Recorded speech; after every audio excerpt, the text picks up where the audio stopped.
Kenyan TV sweetheart Jacque Maribe and her fiance Joseph Irungu Jowie took the plea today.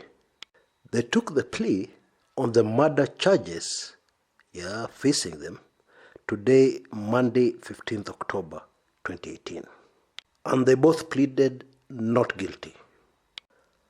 Now, although Jowie has not yet shaved, Jacque was looking nice. She had a very smart green skatsuit on. And she even managed to get her hair made. I don't know how, but she managed it.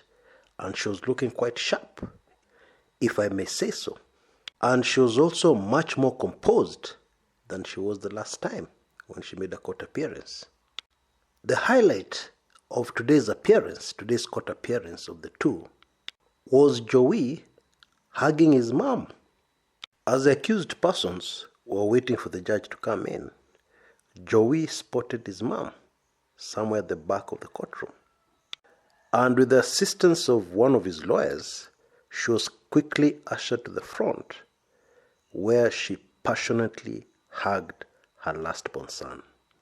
And so, Kenyans were for the first time able to get a glimpse of what Jowie's mom looks like. I believe you can see her now in front of your screens. In my view, a very fascinating moment in court, which is a stark reminder that whatever happens on this earth, whatever evil is done, there's always the human element. Now, I really love my kids. Yeah, I know parents love their kids, but I really love my kids. And I was imagining a decade or so from now, having my lastborn, God forbid, in a situation where I cannot assist them.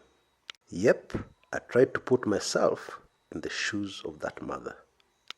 Now, Jowie's mom told an NTV reporter during a TV interview where her face was masked. Yeah, it was blacked out, you couldn't see it. She told that reporter that this whole Jowie saga had overwhelmed her, with emotion. And today, seeing her in court, I understood. I understood precisely what she meant. Now, there are two major developments that I want us to cover in this video.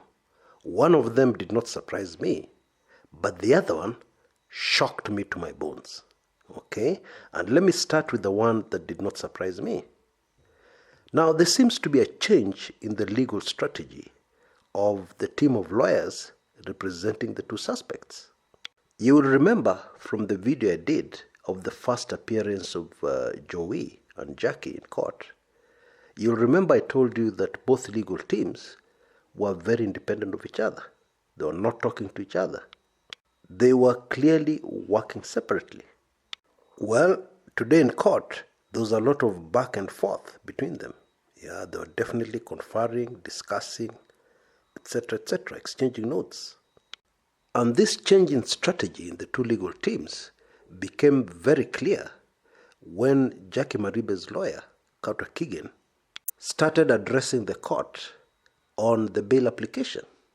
Instead of addressing the court on the bail application of only his client, he addressed the court on the bail application for both suspects. Now, I have a very strong hunch that this change in strategy has been instigated by the appearance of another very prominent lawyer in court today. The appearance of a lawyer who in legal circles is considered the James Orengo of criminal law. I'm of course talking about Cliff Ombeta, who is jointly defending Jacque Maribe with Carter Keegan. Now, any prosecution team seeing this particular lawyer on the other side, they know one thing very clearly, that they'll have to be on their toes, totally on their toes. Now, I'll remember in my earlier video, I expressed a lot of concern that the two legal teams are working separately. I insinuated that it was plain suicide and hardly made any sense. Well, actually, there's one reason I can think of that would make it make sense. And that is Jacque Maribe's lawyers still hanging on to the hope that the state will change its mind and go ahead with a plea bargain and have Maribe as a witness rather than as a charged person. That is the only thing I can think of that would make that kind of strategy and behavior make sense. Now, I'm sure most of you will also remember why I said it doesn't make sense. It's simply this. The two are charged jointly, Maribe and Jowie, and each lawyer or each legal team will seek to get their client off the hook. And in the process, they could, chances are very high that they will say things and present evidence that while getting their client off the hook will harm the other co-accused. And this could happen both ways. That is, chances are Jowie's lawyers would say things and do things that would help the prosecution nail Maribe. And Maribe's lawyers would do the same and present things that would harm Jowie. This would be the perfect situation for the prosecution because the defense lawyers would do a lot of work on their behalf. Anyway, today, finally, reason seems to have prevailed. Now on to the development that utterly, completely shocked me. Indeed, I'm still in shock. The prosecution, rather casually, dropped a bombshell. And the bombshell is that there are some witnesses in this case, witnesses for the prosecution, who are going under witness protection. Now, witness protection, because I know a lot of Kenyans are not aware of this, witness protection is a very new thing in Kenya. And it involves a complete change of identity of the witness coming to testify. And by a complete change of identity, I mean a complete change of identity. Yeah, that means new ID, new birth certificate, everything. So that nobody can ever be able to trace them after they have given their testimony. And recently, it has been revealed that the local witness protection agency is in a kind of arrangement with other countries. Yeah, meaning that people who are put under witness protection will end up leaving the country, going to settle somewhere else under a different name. Now, the implications in this particular case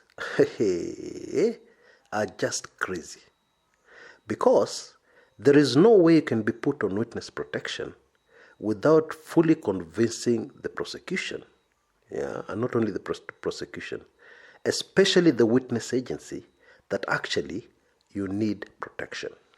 In other words, there's no way you can go into witness protection just because you feel you might not be safe, or there are rumors that you might not be safe. There has to be compelling reasons that actually, when you give your testimony, you will not be safe. Your life will be in grave danger. Now, the bombshell here is that actually the prosecution agrees that there are some witnesses who will testify on their behalf that are in grave danger of dire consequences after testifying against Joseph Irungu. What? Joseph Irungu? This guy who looks so harmless in court. This nice-looking young man could actually be a danger to people's lives? Now, this explosive development was further confirmed by the lawyers representing the family of the deceased, the victim, Monica Kimani. Monica Kimani's lawyer in court today strongly opposed bail for the two suspects. And in a classic delaying tactics move, their sworn affidavit as to the reasons why was not ready. This is a strategy because when the affidavit is not ready, it means that the hearing has to be postponed until that affidavit is ready. And therefore, when you're very determined to keep your suspects under police custody, you use this kind of delaying tactics. Affidavits are not ready, so the court has to be postponed. So you'll come back another day, the affidavits are ready, and now the judge has to consider Yeah, so of course he has to retire, then he'll have to come another day, yeah, for them to pass a ruling, etc., etc. So these were the tactics used by the family lawyer, the Monica Kimani family lawyer. And Bwanakatwa Kigen, yeah, who's representing Maribe, told the court, and people laughed when he said this, he told the court he knows the reasons, he knows the contents of that affidavit. And I suspect the contents of that affidavit is that the family of Monica Kimani are not feeling safe, which implies that some of those witnesses, yeah, who will testify for the state are from that family. There is also a high probability that those from that family who are testifying will go under witness protection. In my view, this is the first clear indication from the prosecution that based on the evidence, Joseph Irungu was not working alone. Because if he was working alone, there'd be no need, absolutely no need, for witness protection.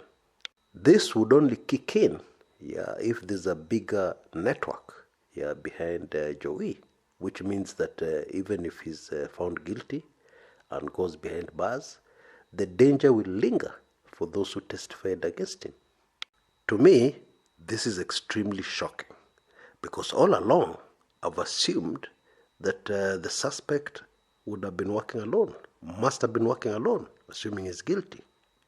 And also, based on the evidence that the prosecution has already made public. In fact, the implication here is that what the prosecution have been leaking out to the press, giving out to the public, is only a tip of the iceberg. The real meat of the evidence, yeah, against Jowie is still top secret. And it has to be top secret because it involves witnesses who are seeking witness protection. That's very serious. As many of you have been saying in the comments area, this case, there's a lot more to it than what we already know. In other words, mambo bado, tena bado sana. Now before I go, I just need to mention one more thing. The appearance in court, the very dramatic appearance in court of a man called Dennis Itumbi. Now according to both Itumbi and Jacque Maribe, they are very close. And their friendship is not romantic. Yeah, their friendship is the kind of friendship that and closeness that a brother and sister would have. However, there is photographic evidence in the public domain that actually this relationship is more than a brother-sister relationship. Because on your screens right now, you can see a photograph of Bwana Itumbi kissing Maribe.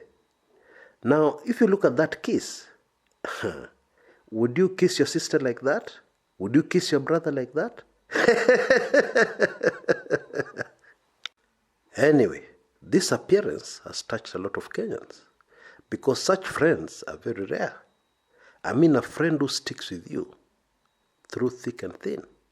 Because most of the friends we have in this life these days are friends who are with you only when things are good, only when they have something to gain.